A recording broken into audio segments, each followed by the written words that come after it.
We killed a bunch of the moderates on the first day that we thought we would have been doing business with. So again, I would just emphasize to people Israel's broader picture here, war of annihilation against the Palestinians, trying to wipe out Hezbollah in Lebanon. Hey everyone, welcome back. Really glad you're here for this one because this conversation genuinely kept me up thinking. So what we have here is Owen Jones sitting down with James Scahill, co-founder of Dropsite News, and what James is revealing about what is actually happening behind closed doors in this US-Iran conflict is the kind of information that most major outlets are simply not covering. We are talking about direct conversations with Iranian officials, a paper trail that contradicts what is being said publicly, and an analysis of the real endgame that very few journalists have been willing to name out loud. Stick with this all the way through because the final stretch is where everything comes together. And trust me, the last few minutes hit differently once you have the full picture. Before we get into it, drop a comment and let me know where in the world you are watching from right now. I genuinely love seeing how far this community reaches, so say hello down there. All right, let's get into it. But here's what I don't understand. So I just, for example, chatted to Twitter Parsi, brilliant Iranian American commentator, and he said about this latest attack on the Iranian energy facilities, which Qatar's shares and is just condemned, that they're doing this because they want Iran to escalate, and they know that will mean Iran potentially hitting crucial energy facilities all over the Middle East. I don't get why, I guess. What does Israel think will be the beneficial consequence from their strategic position of Iran doing that?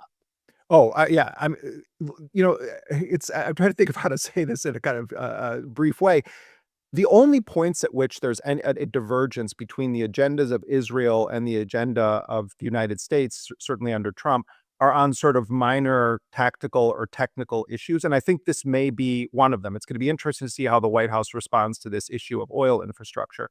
I do think that Netanyahu wants to go total scorched earth on Iran. He wants to dismantle. It's not about, getting rid of the mullahs. He wants to dismantle the state institutions that have been built over the past 47 years in Iran. He wants to smash it into a failed state, so that it is malleable and Israel can do what it pleases in the region, because it's removed the only nation state deterrence against its policy if it does that. So for Israel, to have Iran start massively striking oil facilities in the Persian Gulf, Israel's calculation is that this will further enrage Saudi Arabia, Qatar, the United Arab Emirates, Bahrain, Kuwait, push them closer into Israel's camp, or at least into the militant anti-Iran camp. Senior officials and advisors to the UAE leadership are openly saying that this is going to make the relationship closer with Israel. I think this is all part of Netanyahu's plan, but I think that the end game for Netanyahu is not so much about like regime change. It's regime destruction. And by regime, we mean state institutions. They want Iran to be a totally failed state. And so, the cards are in Trump's hands to an extent right now, but certainly that is Netanyahu's agenda. And unfortunately, the Miriam Adelson Netanyahu wing of Trump's movement, and I think that's what we have to call it, they are in pole position right now. They are in control of U.S. policy in this regard. So we'll have to see whether Trump's oil company buddies and some of these Gulf monarchies that he's become very close to are going to prevail in trying to get him to wrap this up, or if Trump's going to run defense for Israel's war of annihilation and attempt to smash the Iranian state into a million pieces. I mean, a couple of final things. I mean, the assassinations of senior Iranian officials, and many seasoned commentators have made the point that this is just destroying any off-ramps. It's actually consolidating more hardline factions who would be even less likely to be amenable to some of ceasefire. Do you think, Israel's outcome there is to just have a failed state, like Iraq or Libya or whatever, or Syria? But do you think that's likely about where this would head? What do you think? What do you think going through the heads of Iranian officials as their senior figures are being picked off one by one?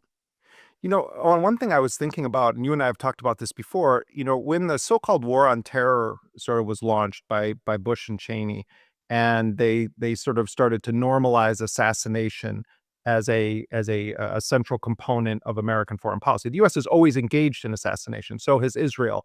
But if you go back and read about how it was discussed in the broader discourse in the media or even by officials, it was considered something that was like, oh my, this is a very serious thing. There's been assassinations. And when Barack Obama, the constitutional law scholar, became president, and he leaned into that and embraced this formalization of assassination as an acceptable part of the state's posture in the world, it was an embrace also of a longstanding Israeli doctrine. And what we're seeing now is the sort of natural conclusion to that, where anyone who's in any form of government in Iran at a senior level, the Israelis last night issued new orders saying they don't even need to get clearance anymore. You can just assassinate them. It doesn't matter who they are or if there's a strategic reason for it. So it's industrial scale assassination masquerading as foreign policy. This is the part that breaks the entire framing of this conflict wide open, because what James Scahill is laying out is not just political analysis. This is a blueprint, a deliberate, calculated strategy that most mainstream coverage refuses to name directly. When James said the goal here is not regime change but regime destruction, that is a distinction that completely changes how you understand everything else. Regime change means you swap the leadership. There is still a functioning state. Regime destruction means you collapse the institutions, you break the infrastructure entirely, you turn a nation of 90 million people into the next Iraq or Libya. And James made this clear. The objective is to make that country so fragmented, so hollowed out, that it can never again function as any meaningful check on regional power. And here's the historical parallel that I think matters most. If you look at what happened in Libya after 2011, a country that had functioning institutions, hospitals, oil infrastructure, it became a failed state almost immediately after external forces dismantled its government structures. That pattern has repeated across the region more than once, and what James is describing is that same pattern being attempted on a dramatically larger scale. But the part that really stopped me cold was this. James said the Miriam Adelson and Israeli Prime Minister wing of this political movement, and he used these exact words, is in pole position right now, in control of U.S. foreign policy, not advising, not influencing from the side, controlling. You have to sit with that for a second, because it means the most extreme, a maximalist position in this entire conflict is the one actually steering the ship, and James flat out said it. Whether the outcome is shaped by oil interests and Gulf relationships, or whether it becomes a full-scale campaign of civilian destruction with no defined endpoint, that question is still open, and the fact that it is even a question right now should concern everyone paying attention. And in the case of some of the specifics here, Dr. Ali Larijani, who was the secretary of Iran's Supreme National Security Council, was a scholar of Kant, a highly educated man who in the 1990s was widely perceived as a kind of very conservative hardliner. He was the head of the National Broadcasting Corporation. A lot of, pro-democracy Iranians viewed him very negatively, but and he was involved with also nuclear negotiations in the 90s. He then had ambitions to try to run for president that didn't pan out. But during that period, which was not that long ago, he began making overtures to the reform camp, started to be perceived as being more moderate. And ultimately, when he was killed earlier this week, the perception of him in terms of the echelons of power in Iran was that he was a very flexible figure that would have been a potential person that would be sitting at the table to negotiate how this thing ends. By eliminating figures like that, and you look at Saeed Jalili, who's just been put in his place, much more conservative, much more in sync with the most militant elements of the IRGC. At every level that they're killing these kind of long-term Iranian figures from various political stripes. Iran is not the sort of mono policy state that it often is portrayed as. What you're doing then is you're ensuring that a more kind of hardline group of people take over. And I think that's part of why you saw the response early on when the U.S. bombed on February 28th. They were ready to roll with strikes, no choreographing, no back channel discussion with the United States, because they had killed people who advocated some form of restraint. There's probably a way in which Israel prefers that, in the same way that they do this with killing Hamas negotiators or Hamas officials, that it's better for Israel to have the public perception that the real radicals are in power right now because they weaponize that as a way of justifying their war. But I think it would be a mistake to just think that's the strategy. I think they want to kill any key figures in Iranian society, whether they're dissidents or not dissidents. Trump even Mm. said it himself. We killed a bunch of the moderates on the first day that we thought we would have been doing business with. So, again, I would just emphasize to people Israel's broader picture here, war of annihilation against the Palestinians, trying to wipe out Hezbollah in Lebanon. When Assad was taken down in Syria, they bombed the entire conventional military of Syria to make sure that whatever government came in place would never be able to serve as a deterrent against Israel. And they want to smash the Iranian state for the primary reason that it's the only established modern nation state that has dared to confront it over its genocide of the Palestinians. So if you look at it through that lens, when Trump says things like, we can have a religious leader, we can have a leader who's internal and eternal, that's not what Netanyahu wants. Netanyahu wants this state completely smashed, and he couldn't care less about what happens to the Iranian people.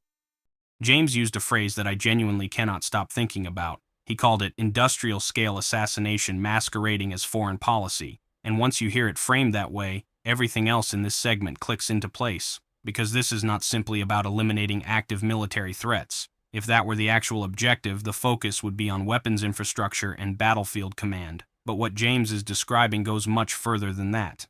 He talked about Ali Larijani, a man with a complicated political history who had, over time, moved toward the moderate camp, a scholar, someone who was perceived as flexible, someone who, in James's own words, would have been a potential person sitting at the table to negotiate how this thing ends, and he was eliminated. Think about what that actually means strategically. You are not removing a danger. You are removing the possibility of a conversation. You are deliberately guaranteeing that the only voices left in the room are the hardest, least compromising ones. And James connected this directly to what happened when the bombing started. The response came immediately, with zero hesitation, no back-channel communication, no restraint at all, because the people who would have argued for restraint were already gone before the first bomb fell. And here is what I think is the most important point in this entire segment. James explained that this approach, targeting negotiators and moderates during active conflict, has been used before in other contexts. The strategic logic is that having the most extreme version of the opponent visibly in power serves a purpose. It becomes the ongoing justification for continuing the campaign indefinitely. You manufacture the very enemy you need. That is the cycle. And once you recognize it, you cannot look at these kinds of conflicts the same way again. This is not chaos. This is a design. Final question, and this is something like I declare an interest. I'm writing a book called The Fall of the West. But if Iran gets its desired outcome, which is, to basically impose such a cost that this war has to end, and even if the US declares victory and goes home, which it can't do, by the way, in the sense that Iran could just carry on blocking the Strait of Hormuz and attacking Gulf states and all the rest of it and Israel until it sees fit. If that happens, that is the biggest strategic defeat the US has suffered since it emerged as a superpower, I would argue. It's not the same as being whittled down by a guerrilla war over several years as it was in Afghanistan and Vietnam. It is launching a war, and the regime you are targeting, because that's not what happened in Iraq and all the rest of it, those regimes collapsed very quickly. There's guerrilla warfare afterwards. That regime has defeated you. You launched a war and you were forced into defeat. And it would be a catastrophic humiliation from the perspective of US power. Now, just in terms of Trump being humiliated and all the rest of it, that's one thing. I just cannot imagine the US doing that without just accepting its end of its hegemony. And that's how I find it hard to see how this ends. You're raising a point that I also don't have an answer for, and I've really contemplated a lot, because if you look at it through the lens you're describing, I think it's a really important lens. Trump doesn't have an off-ramp. He's claimed that the United States has already won. And if this Iranian state remains intact, and the Iranian government and officials I talked to point out that it was Israel and the United States that asked for a ceasefire in June of 2025, not Iran, if that happens, then history will be recorded as a similar outcome to what happened in Vietnam, where the United States was fought to an ultimate retreat. And But that took years. That took And that's years and years and it took years. years, but this is your yeah. So we're looking at, decades of history truncated probably into a few months. So what I would imagine we're going to see, you already see the Trump administration widening the goalposts of what the ultimate agenda was here. It very quickly shifted from we're going to change the regime and the Iranians are going to seize power to we need to deal with the nuclear to then, oh, we need to deal with the ballistic missile threat and the conventional threat. And so what I would imagine Trump's going to end up having to do is declare some kind of fabricated victory and treat it akin to how he treats every issue domestically in the United States, which is just to continuously lie about how much winning he did there. And because I don't see the Iranians surrendering. Owen put it in terms that I think history is genuinely going to remember. He described this as potentially the biggest strategic defeat a global superpower has suffered since it first emerged as the dominant world power, and I want you to sit with that, not just as a dramatic talking point, but as a serious statement about where the arc of global influence is actually heading. Because there is a real difference between what happened in prolonged conflicts of the past and what James is describing here. In those wars, a superpower got worn down over years, sometimes entire decades, of grinding conflict. The world had time to adjust to the shifts. What James is describing is something that could compress all of that consequence into a matter of months. That is a fundamentally different kind of historical rupture. And the speed alone changes everything. And James said something that I think is the most honest prediction anyone has made about how this eventually resolves.